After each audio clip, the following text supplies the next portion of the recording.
kicking off our first session today with Maziar Firuzmand, a member of Make WordPress marketing team, as well as the founder and CMO of ArtBees Design. He'll be starting today's event with a great foundational topic, 5 core principles of growing a WordPress website.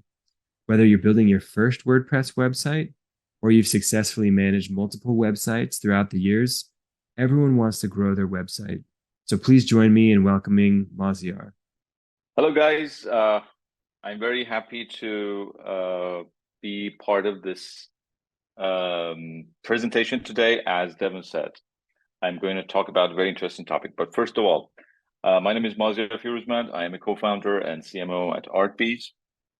And I have the pleasure of speaking about a very interesting and challenging topic today, which is how to grow a WordPress website. So during these days, you have heard or read a lot about making WordPress websites, building them using different, plugins, page builders, themes and everything. There's a whole lot of beautiful and, amazing tools out there to build a website, WordPress website. But what happens after we build a website? We need growth, we need traction, we need business, we need leads and conversion and retention. That's all. That's what we need. So what do we need to know about this? Today, I'm going to talk about, a combination of methodologies, strategic approaches, best practices and guidelines, and some tool suggestions when it comes to grow a WordPress website. We have 5 topics and we have 30 minutes. So let's get started. So first things first, first impression goes a long way, right?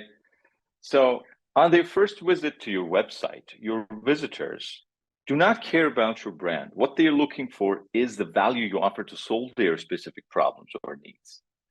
The more relevant your website looks to the visitor in the first minutes, the more likely they'll spend more time on your site and convert. So here are some best practices to follow.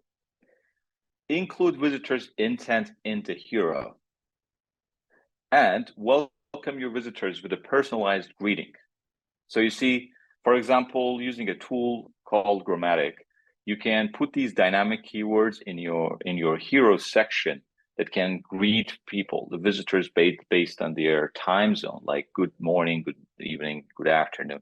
Or you can put a dynamic keyword like a city to make the hero, your main sales pitch, your tagline, more relevant to them. For example, if you're providing a service or tool that is available in their city, you can use this method. Also, you can put the UTM source dynamic keyword, which is like when you're running an ad in Google and you have many ads with different, for different products. For example, imagine for different shoe types or pizza types or different types of outwear, and you do not want to create different landing pages for each. You can simply put a dynamic keyword like this and grab the UTM source from the incoming URL, and that's how your hero will be personalized based on each ad group. So that was the second. The third is you should personalize the shopping experience with conditional pricing and discounts that can be applied automatically based on visitors' location, shopping details, and visiting history. So what does it mean? For example, you have all these different types of users coming from different sources. For example, this user is coming from Pinterest. This user is a loyal user based on their loyalty to your business. Based on the pages or products they have visited, their UTM sources, last time they placed an order in your store, their current cart items. You see, all of these users can enjoy different types of promotions, different types of discounts. For example, imagine you can say everyone who is visiting from Dubai is eligible for a 20% automatic discount, right? So this is another way to improve your first impression, and a tool called SellKit can actually help you with this. 3, the very important thing with growth hacking is learning and experimenting, right? So it's very important that you always experiment different landing page ideas. For example, you can create a landing page for paid ads that you are running up there in Facebook or Google, and see how they work and how they compare. You can create landing pages with a competitive and comparisonal or comparative approach. How is that possible? You will go and check your rivals' feature products and their features, and then list the features of your tool, and then you provide a landing page that is emphasizing on these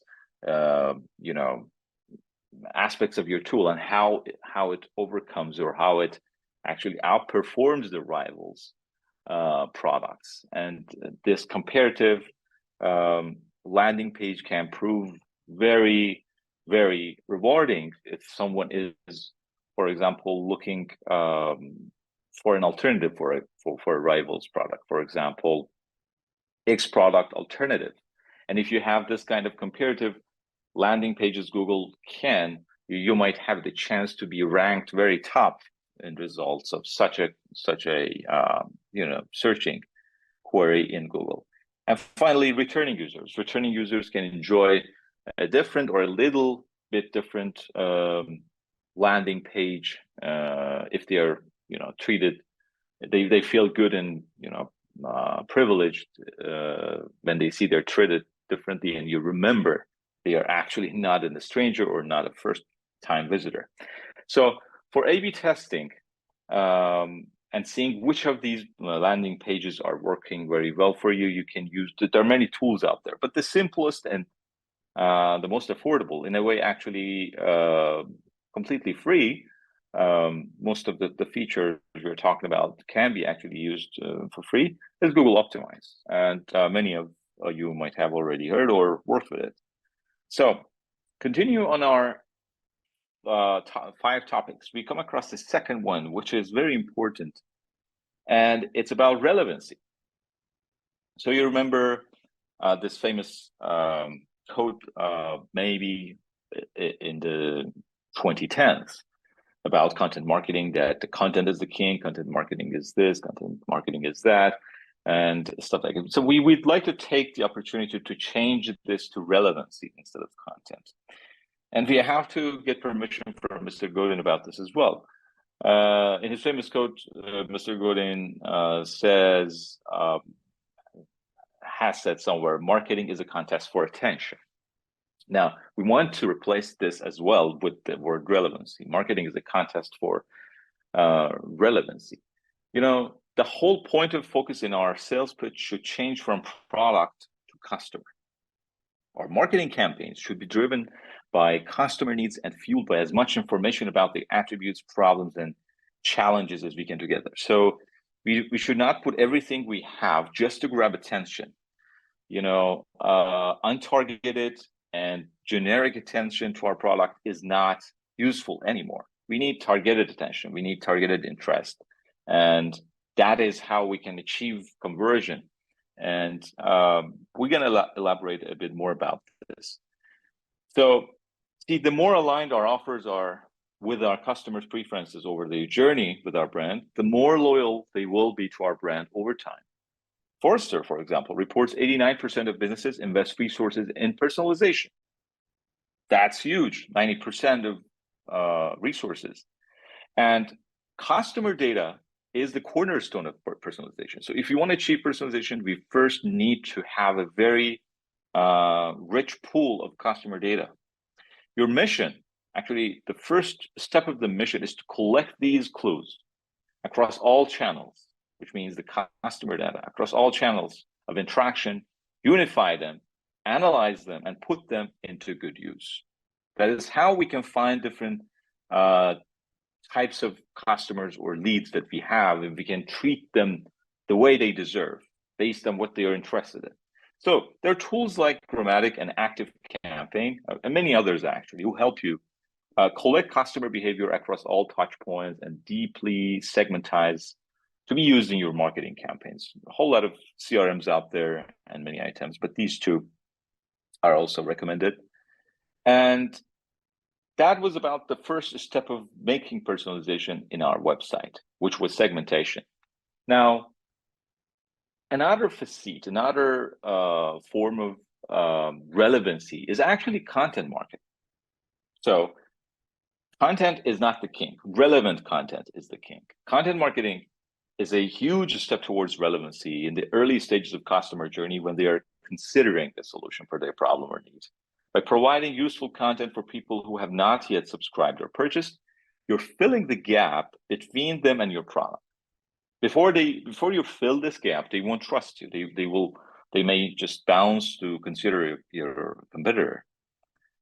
So that is why you should blog about user success stories and case studies if you have any, of course. But if not, maybe think of audience's problems and pain points and provide useful solutions for it, even if it does not 100% relate to your product or service.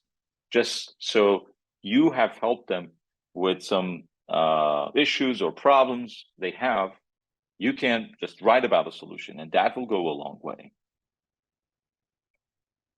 So another practice to consider about relevancy is to considering your audience's interests based on their browsing history in your website, and then personalize your nurturing emails. For example, imagine if a person has visited a camera product category in your website, you can just take this as a clue and personalize your nurturing emails. Like you can send them relevant tips and tricks or whatever blogs that you have, or your offers, even your offers like relevant discounts that are related to the photography. And that is how you nurture people based on their real interest, not with some generic email flows or email sequences, as you know. Okay, and next up is sending relevant nurturing emails based on your audience's view pages. Yeah, this is actually the same thing, but I just wanted to show you a recommended tool like Grammatic that can actually help you put these product elements inside your emails that can be personalized based on a variety of different conditions, like based on product page, based on products in the cart, previously visited products, and many others. And another good practice about relevancy is to provide a custom pricing for different user groups. You remember we talked about custom promotions and custom discounts. The whole pricing can be customized based on many different factors. For example, the UTM referrals, again, the socials, if the traffic is coming from socials, the traffic coming from ads, traffic coming from returning users or specific locations they can actually enjoy. There's a lot of different currency exchange things and variations out there. People in different countries can enjoy like modified or customized pricing. So in WooCommerce, for example, there are two tools that I highly recommend. One is WooCommerce Dynamic Pricing, the WooCommerce's own solution for this, as well as LX, WooCommerce Dynamic Pricing, that you can consider for this kind of custom pricings. All right, we are here with the third item, which is very important, and that's about cognitive bias. You have to leverage bias in your marketing. This is very important. This section, this third item is actually more of like a strategical approach to the marketing and growth, and not just like best practices right away. So let's give you some theoretical, framework about all this stuff that we're going to discuss. What is cognitive bias? Cognitive biases are errors in the way our brain perceives reality and subsequently makes judgments about it. So these signals trigger our reaction of assigning a value to them that is actually invalid, and they don't deserve it.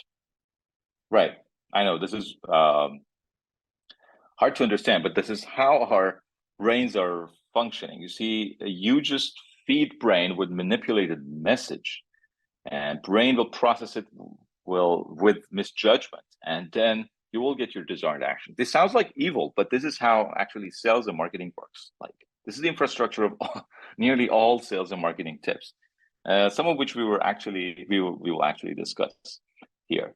So yeah, like I said, the goal of marketing is driving interest in a brand, a product. With our marketing campaigns, we send specific signals that trigger customers' misjudgment in their brains and drive specific actions to favor our brand. This can be done with subscribing, following, buying, and more, right? This is the desired action that we're talking about. So let's talk about these biases, these cognitive biases that come very useful in marketing. First of all, authority bias. You know, we give greater value to the opinion of an authority figure and become influenced by it. You know, the whole idea of influencer marketing is powered by this cognitive effect. You see some irrelevant people talking about the stuff that do not relate to them just because they're a celebrity or, I don't know, Instagram influencers or something, and you are extremely affected by it, even though you do not trust them at the beginning because that's not their area, like recommending items and stuff. But if you use the people who are influencer in your area, in your line of work, that is actually going to prove even more effective. So the takeaway, if you're lucky enough to get an influencer opinion leader to check your product or service and provide a testimonial, do check it on your landing page or checkout pages, stuff like that. You can actually populate your sales pages and checkout pages with social proof from your own customers, like in this example, who have used and rated you with 5 stars and stuff. And if you're lucky, you can actually get some influencers or experts or opinion leaders in your area of work to talk about your product. Another form of authority bias is when you're putting verification or review scores and safety badges in your website. This can prove very effective to trigger the authority bias and generate trust in your brand. All right, the second cognitive bias that we are going to talk about is the reciprocity bias. Reciprocity, interesting. If somebody gives you something, you're more likely to return that favor by giving them something in return, but first them, then you. So people are more ready to do something for you if you do something for them first. Okay, what does it mean in context of marketing? In context of marketing, you can employ the practices such as below to trigger reciprocity bias in minds of your own customers. First of all, offer free trials for your product or service. Second, use giveaway freebies and goodies. This is how you are handing something to them first before asking to hand something back to you, right? So giveaways can also help you trigger this reciprocity bias in early stages of customer journey. You see, like in this example, you give away some good book or something, and that's going to be beginning of a very fruitful customer journey. Secondly, offer a referral or affiliate program. Word of mouth is perhaps the most effective way of promoting a brand. If someone is using your brand and they are happy with it, they may be likely to recommend your product to them, to their friends or everyone. But wait, nothing comes for free. Why should they do this for you? What do you do them? What do you do for them in return? That's right, you reciprocate the favor with your referral program, where they are rewarded by referring more users to your product. This can be fixed fee per referred paying customer or a recurring percentage of your revenue generated by their whole life of lot of different types of compensation or rewarding the people who actually advocate for your product and bring new customers to your product. Okay, the third cognitive bias to consider here is loss aversion. All of us has this t-shirt in our closet that we don't throw away and we won't wear and we won't give it to someone else. We just want to keep this. This is coming from our brain that commands us to avoid throwing it away because we want to avoid the loss caused by it, right? And how we can make use of this in sales and marketing. Loss aversion actually is a cognitive bias that says the pain caused by losing something is far more than the positive feelings we get from gaining it or keeping it. It doesn't matter that I have it or I enjoy it. What matters to me is to just not losing it. That is loss aversion. So there are two ways to use this in sales and marketing. One is the annual versus monthly pricing, in which you are providing some discounts if someone is buying your product or subscribing for a longer period of time, like a whole year in advance, right? That is one way of triggering the loss aversion. The second one is a BOGO, buy one, get one free. That is, a good way and a good effective way to sell more of your items, because people like to avoid loss. And there is this tool called WooCommerce Dynamic Pricing that is very helpful if you want to try the BOGO, if you have not already. And for the loss aversion, there's one more thing you can do: order bumps. You can increase order value by showing order bumps during checkout with personalized discounts.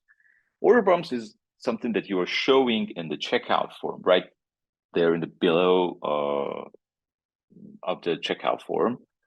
And this is showing some relevant items to the current main item that is purchased or being purchased by the customer.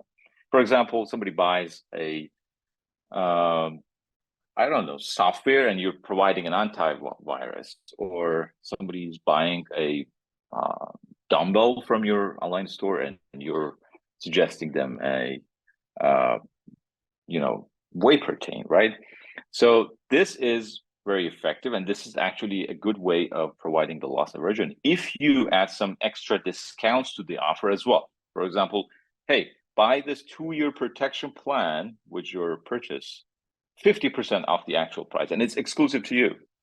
And that is how people will just say, hey, this is a good opportunity and I can use it to provide loss, because if I want to do this later on, I have to pay more. And another way, nearly the same thing, but in a different way in the customer journey during checkout, is upsells and downsell offers. That is actually created with sales funnel builders. Tools like SellKit, for example.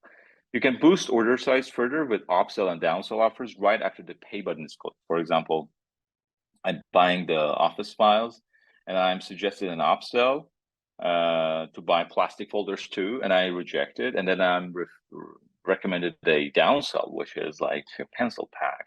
And it is actually powered by a good discount. So most probably I'll be up for it. And that is how I, increase the order size in my store. Okay, I think last item in cognitive bias list, fear of missing out, probably the most important one. You have maybe heard about this FOMO thing.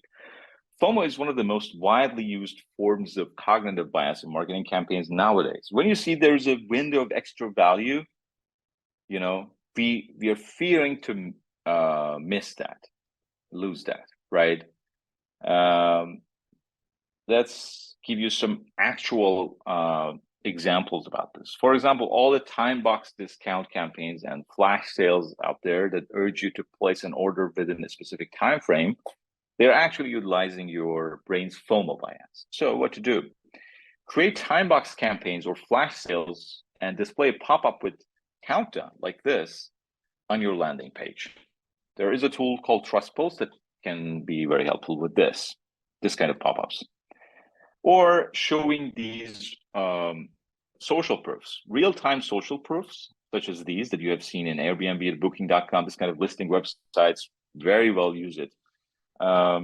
They actually mix FOMO approach with herd mentality. This is actually another type of cognitive bias. Mixing FOMO and herd mentality, this has a very powerful grip on, your visitors and customers' minds. Like I said, the Booking.com is a good example. So you've seen these 3 people are looking at this room, or one person from Atlanta just bought this product and stuff like that. In WordPress space, you can use products like WP Formify to create this kind of, social proofs and notices. And last but not least, almost the same thing, but you see these mostly in WooCommerce and e-commerce websites. Checkout notices that trigger FOMO and increase engagement and increase the order value. In return to some special things that you do to the customer. For example, you say, "Hey, order or place your order within 2 hours and you will get free shipping," or place your order within 1 hour, you will get one item free. These are all FOMO notices that you can display inside WooCommerce. There are different tools to show this kind of notices in checkout. You can consider Circuit for that as well. This is an example of FOMO. This is an example of loss aversion. All right. I have one more cognitive bias to go, and that's Zeigarnik effect. Hard to pronounce. Zeigarnik effect pushes audiences to crave completed or partially complete narratives, problems, questions, and goals. And they are more likely to complete the LinkedIn profile if they see part of it is already completed upon sign up. Maybe you have seen this during onboarding to different tools inside and outside WordPress. That is this cognitive bias. So Zeigarnik effect is widely used in product and game design, by the way, game design too. And a good way to employ this bias is gamification, where you define different milestones and the loyalty program, and people just can't stop, hitting different milestones and get some more, rewards. So the more people feel they are about to accomplish their goals, the more motivated they will be to achieve it. This is like StarCraft, my favorite RTS. So they actually use gamification, where you're achieving all of these, milestones and do the different, objectives, and you unlocking some new badges, some new technologies, and stuff like that. That's in game. But in our context, for example, in a WordPress or WooCommerce website, how does it work? The best way to use this bias is loyalty program. Define a milestone system to encourage your visitors to buy more and unlock new rewards, where rewards are discount coupons, merchandise, or interesting freebies related to your product or brand.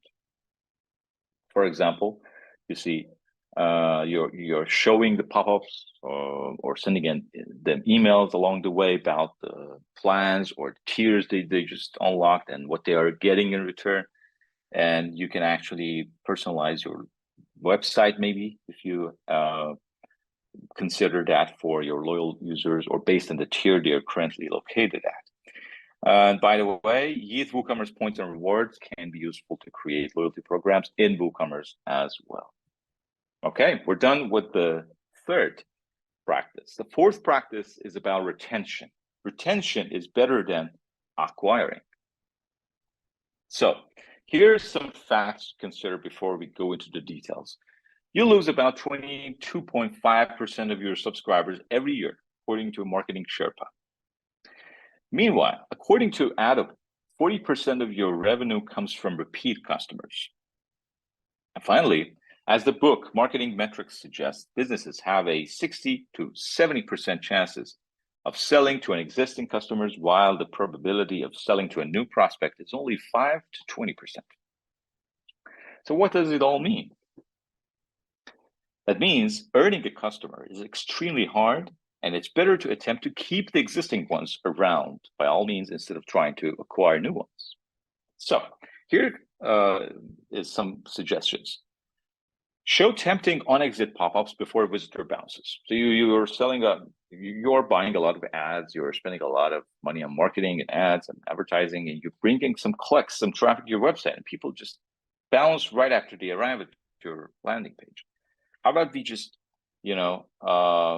put a hold on this by showing them a on-exit pop-up that can actually include a lead magnet or a gated interesting content, such as a freebie or a coupon or a giveaway or something, or a coupon for the first purchase, so they can just stay a little bit in your website before they bounce forever.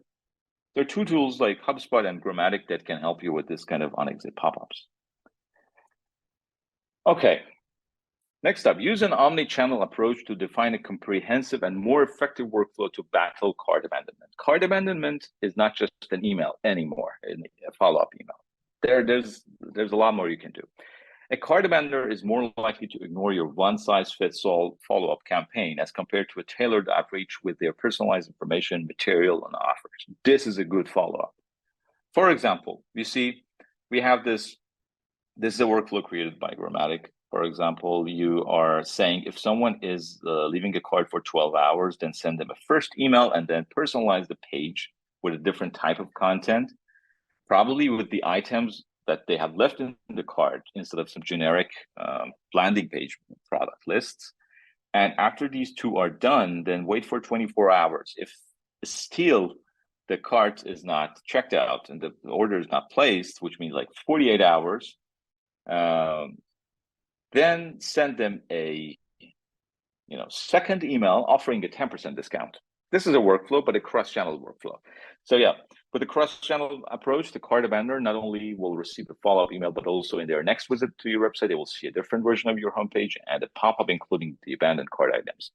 All this will reduce the conversion friction and dramatically increase the recovery chances. So, two things to take away: display cart items on follow-up channels such as emails, homepage, and pop-ups. This is very important. Let them see what they have left. This is very important. Secondly, serving personalized coupons helps to increase user engagement and chances of recovering the abandoned cart. See, the email, we display the item, and the pop-up we display the item, and we show a coupon actually to reduce the friction, increase the engagement. And also inside the homepage, the landing page, you can actually display these left items instead of generic items. Again, Grammatic can help you with that as well. Now, this is very important. Your relationship with your customers is fragile and could fracture at any moment.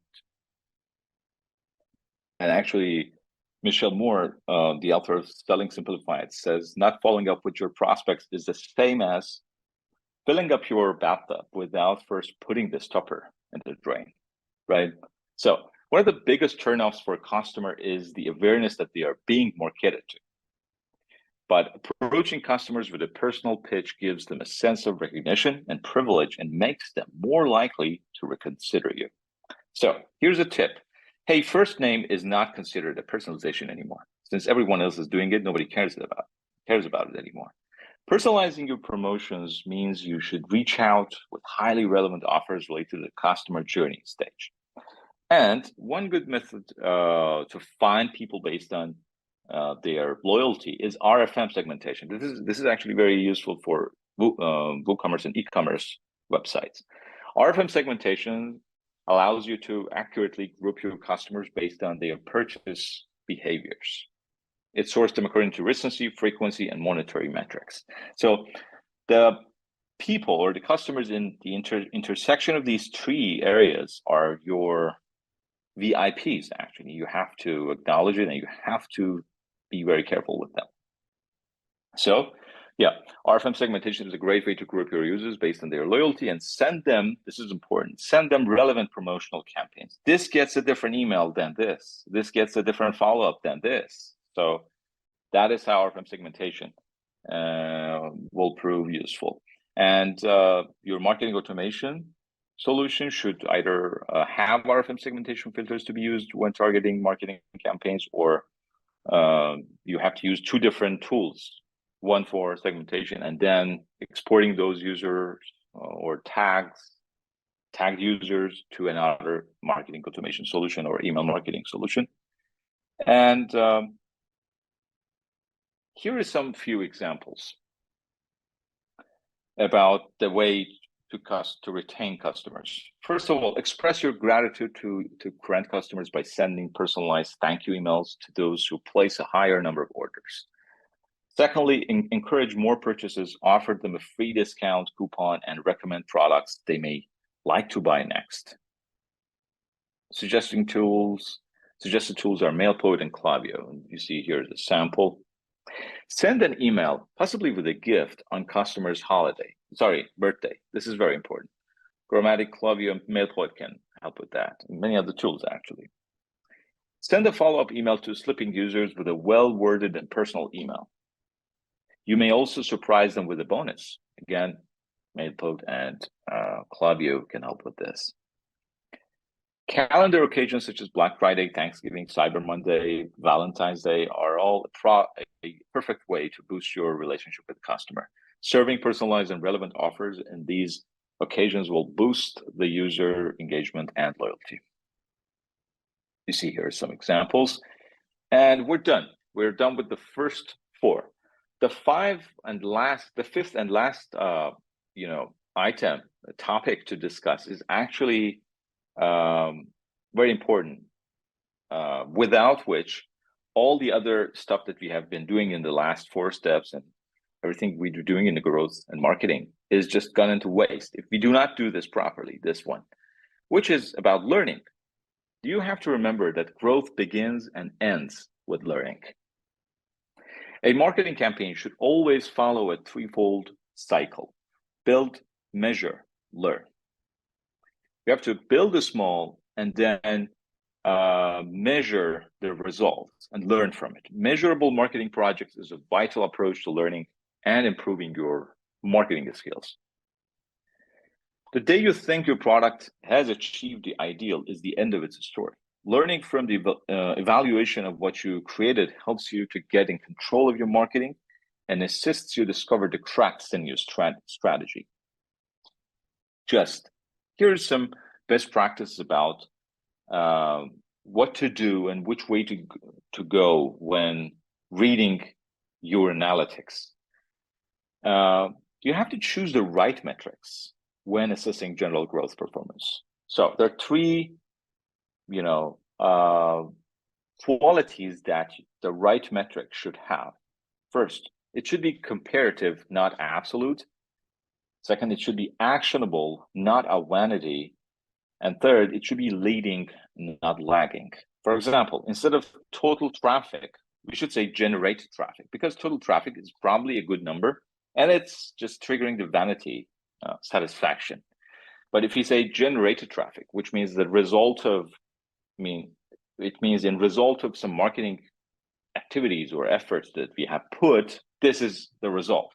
Or instead of total leads, we should say active or qualified leads. You may have like thousands of leads, but they're idle, they're low quality, they're bouncing, they're sleeping. But qualified leads is what you want, or active people is what you want.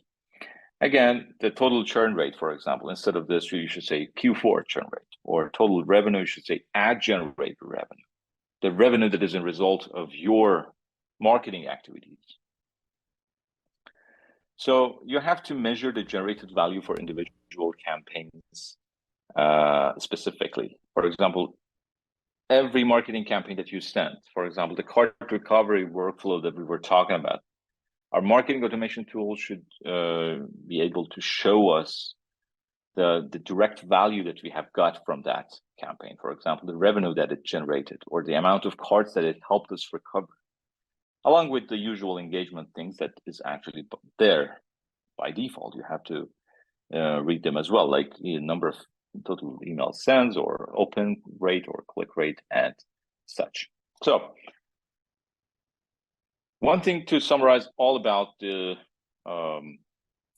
learning is using a cross-channel marketing automation tool that allows you to do pretty much everything discussed in this discussion, like segmenting people across different channels and allowing you to create marketing campaigns across all of those channels, and gives you good content modules and elements to provide relevant content, like personalized product, personalized blogs and stuff, and finally allows you to understand the value that you get from every and each of those specific campaigns, not just random Google Analytics type of metrics. And here is, for those who are interested to read further, these 3 books: Lean Analytics from Eric Ries, The Lean Startup, again from Eric Ries, and this one and only Growth Hacker Marketing which is one of my favorite books, are there for you if you're interested to learn more about this topic. Thank you guys, and I hope that you have enjoyed and learned a bit from this presentation and enjoy growing. Bye-bye.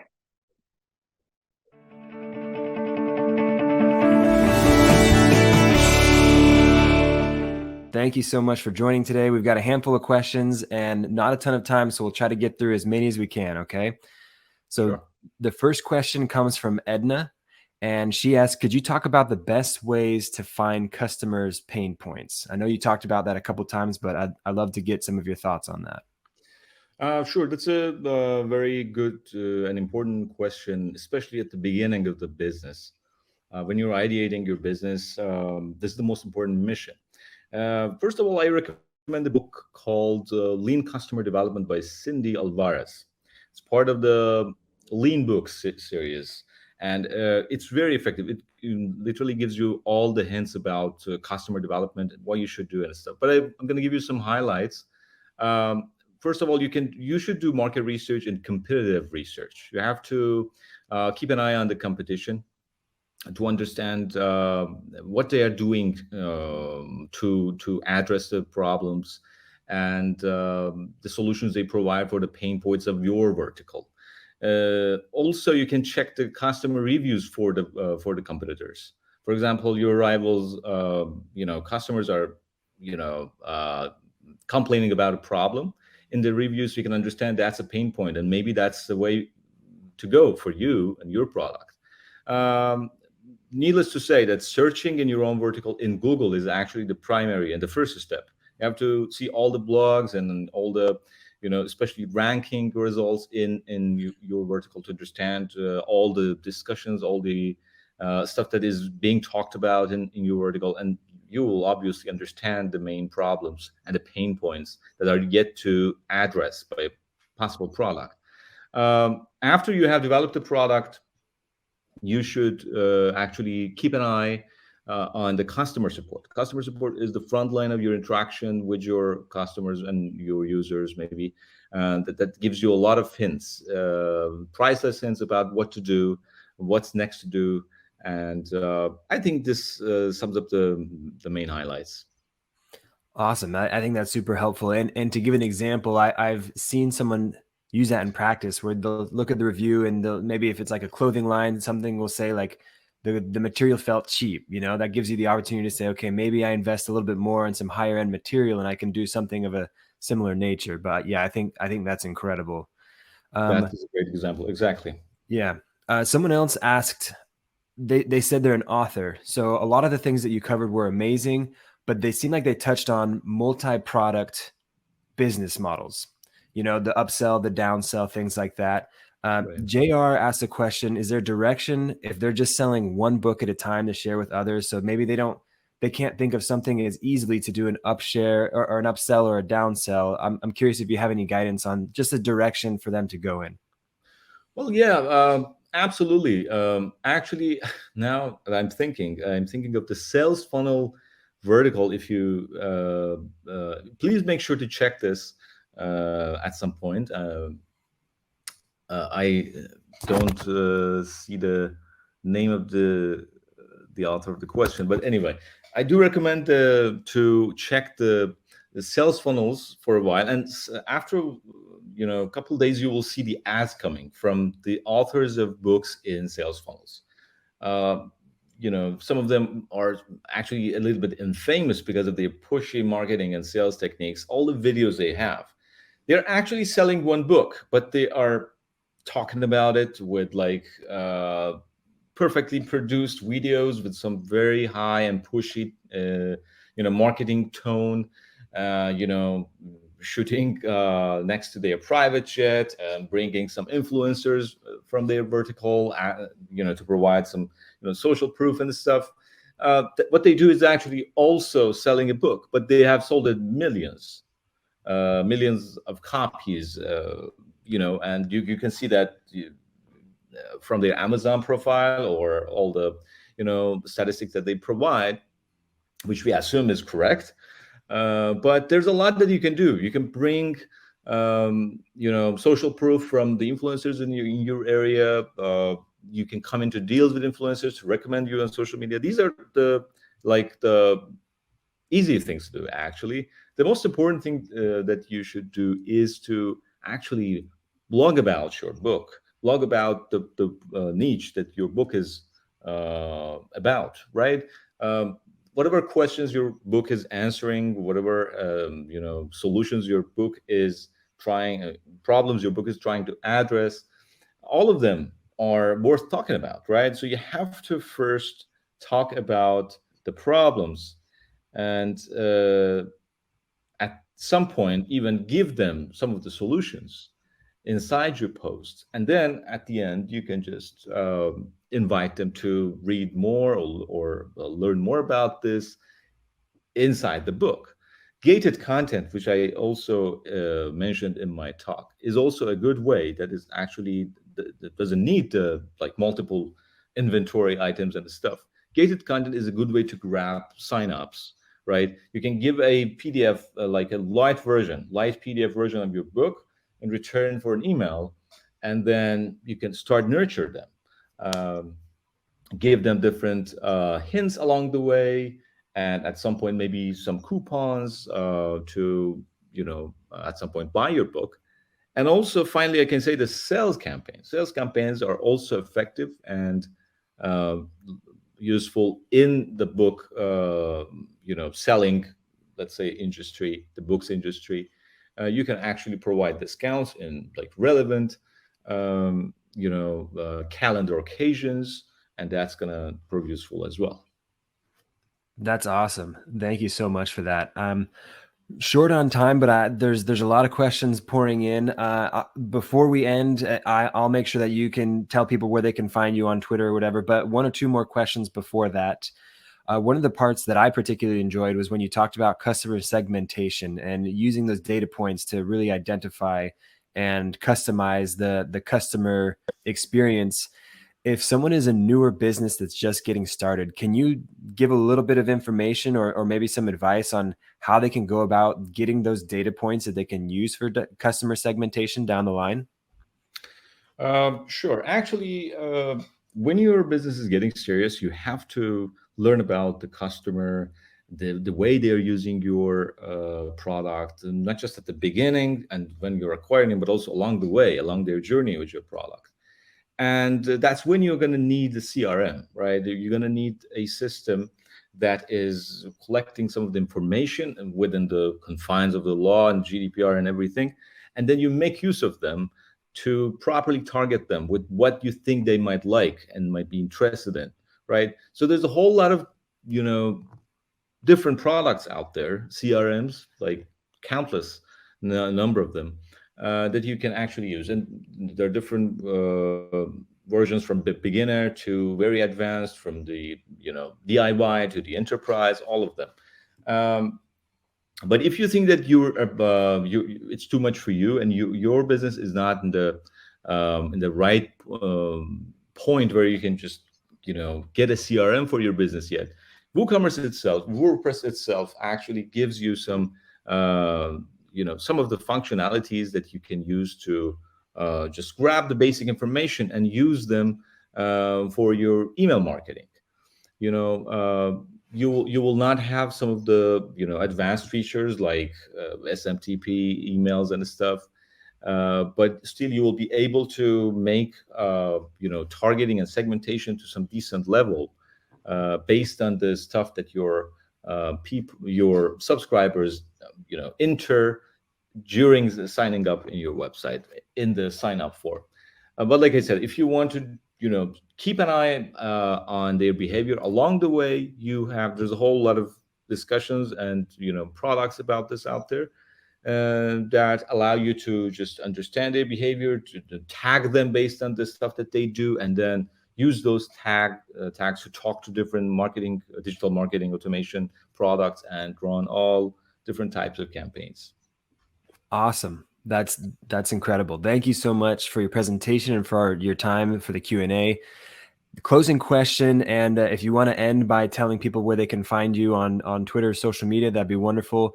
I see a lot of people that are asking you to repeat the books that you recommended. So maybe your top 2 or 3 books that you recommend, and also the top tools that you recommended. I know you had a lot of tools that were kind of sprinkled throughout that you that can be very helpful, but maybe the final answer, if you can repeat some of those tools, some of those books, and then tell people where they can find you if they want to continue the conversation.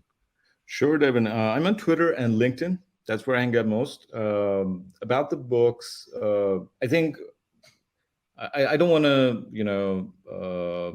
give the details about my Twitter handle. I think it will be available inside the Sure. Bluehost website. So about the books, there are 3 that I highly recommend. One is the Lean Analytics. The other one is the Lean Startup. They actually look like each other, so you will be easily able to find it. And they are part of a series called Lean, right? So the Lean Analytics and Lean Startup by Eric Rice, they are extremely recommended. And also a book called, this is the handbook, a very small but very useful book called Growth Hacker Marketing by Ryan Holiday, if I'm not wrong. Yeah, but by Ryan Holiday. And these 3 books are actually a good reference even along the way, and they're worth reading multiple times, not just once. As for the other question about the tools, well, yeah, I named a few of the products that I personally use as a marketing guy myself. So if there's going to be a replaying of these, talks somewhere in YouTube or something, they can see. But if I'm going to give you some names, I can say Grammatic, Selkit, Youth products, Teams products, they have a whole lot of different plugins. If you are a WooCommerce person and you're running an online store, either retailer or subscription, and stuff about sales funnels, maybe cart flows, and a couple others. I think if you check my talk once again, right inside slides, you can see the relevant product that I recommend. Great. Yeah. Awesome. Thank you so much, Maziar. Everyone, please join me in thanking Maziar for joining us today. That was incredible. Thank you so much. Thanks, Evan. It was a pleasure being part of this event, and wish everyone a great rest of WP CreatorCon.